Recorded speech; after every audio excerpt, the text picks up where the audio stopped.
Olá, gente, como vai? Nesse vídeo vamos falar sobre o nacionalismo. Vamos usar basicamente nessa quinzena a obra do Benedict Anderson chamada Comunidades Imaginárias, em que o Benedict Anderson faz uma análise crítica e histórica da construção do nacionalismo. A gente está acostumado a imaginar, gente, que o nacionalismo ele é, digamos assim, é a expressão natural, entre aspas, da cultura de um povo que habita em um território e em um Estado nacional. Né? Então, a relação um território, um povo que fala uma mesma língua, no sentido, a França é onde moram os franceses e onde se fala francês. Essa ideia está muito arraigada na nossa cabeça. O que o Benedict Anderson nos ajuda a entender é que o processo da construção dessa identidade, das pessoas se sentirem membros de uma mesma nacionalidade, esse é um processo histórico, né? É uma construção social e não, digamos assim, apenas a expressão de uma cultura de um povo que sempre esteve ali, né?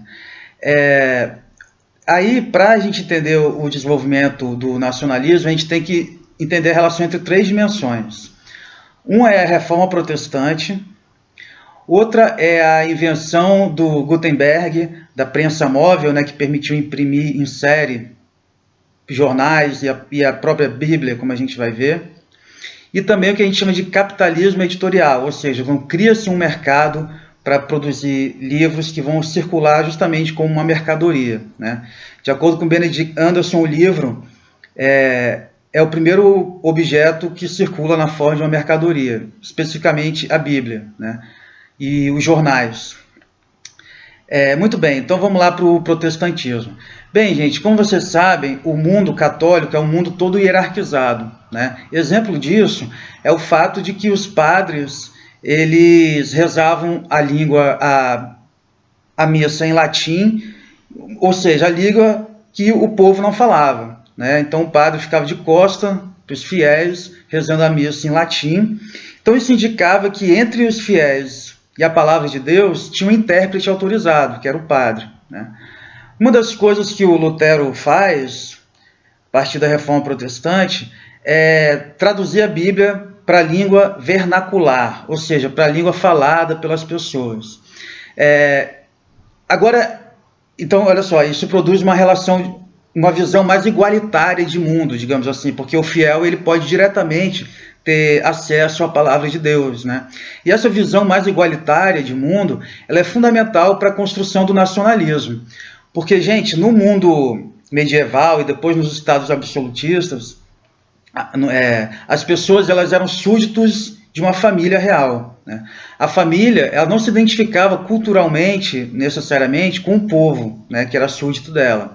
Exemplar disso é que durante as invasões napoleônicas na Rússia, alguns nobres russos foram assassinados pelos camponeses porque eles não falavam russo, eles falavam francês.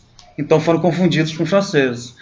O francês era a língua oficial das famílias reais, ficavam casando entre si, né? E fazendo guerras também entre si, então faziam e desfaziam os reinos e os impérios, e o povo muitas vezes era súdito de uma família que falava outra língua, e assim por diante.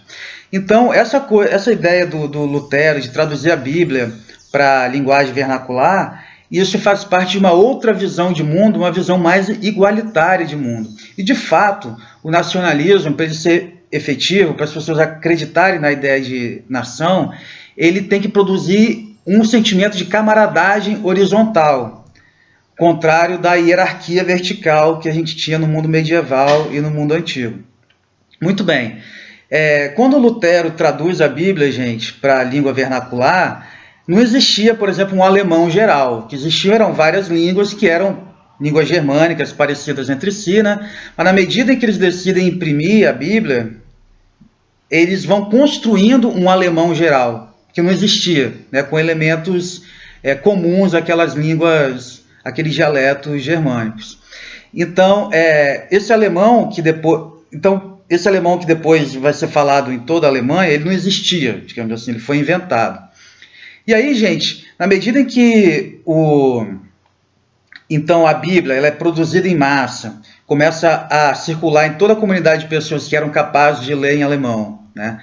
E chamar a atenção também que uma das coisas que os protestantes fizeram foi alfabetizar as pessoas, né? Um outro aspecto que mostra uma visão mais igualitária de mundo. E aqui gostaria de fazer um parênteses, porque a gente está acostumado no presente a relacionar o protestantismo com o conservadorismo, não é isso? Nesse cenário político atual.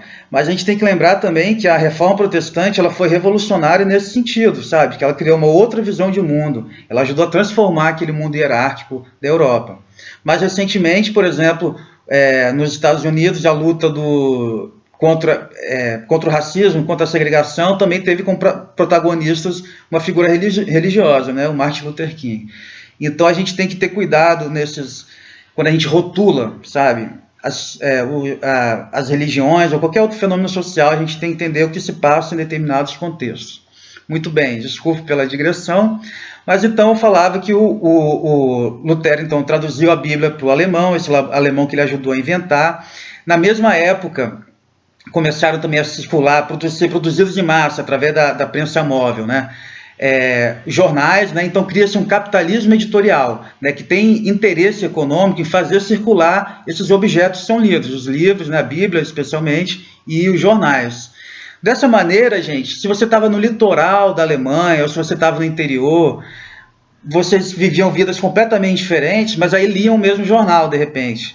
Então isso cria uma mesma comunidade de acontecimento, né? Você jamais saberia o que está se passando lá no litoral, mas aí de repente vocês leem o mesmo jornal, vocês começam a compartilhar uma comunidade de memórias, de acontecimentos relevantes, né? Quanto está o preço das coisas que chegaram no porto, o que está acontecendo no interior do que depois se tornaria a Alemanha, né? Depois da unificação, no século XIX.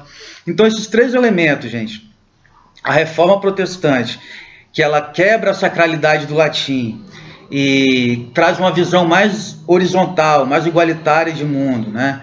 Permite a tradução da Bíblia para a língua vernacular, a possibilidade de produzir em massa, através da prensa móvel, a Bíblia quanto os jornais, e o interesse do capitalismo editorial em fazer esses objetos circularem como mercadoria, é que criou uma comunidade de pessoas que compartilhavam uma mesma identidade linguística. E essa identidade linguística ela vai ser a base da identidade nacional, pelo menos na Europa Ocidental. A gente vai ver que em outros contextos pós-coloniais a questão da língua não surge como elemento tão importante, tá bom? Então continuamos no próximo vídeo. As coisas eu acho que vão ficando mais claras, tá bom? Lembrando que tem o texto para ler também que acompanha a videoaula. Um abraço.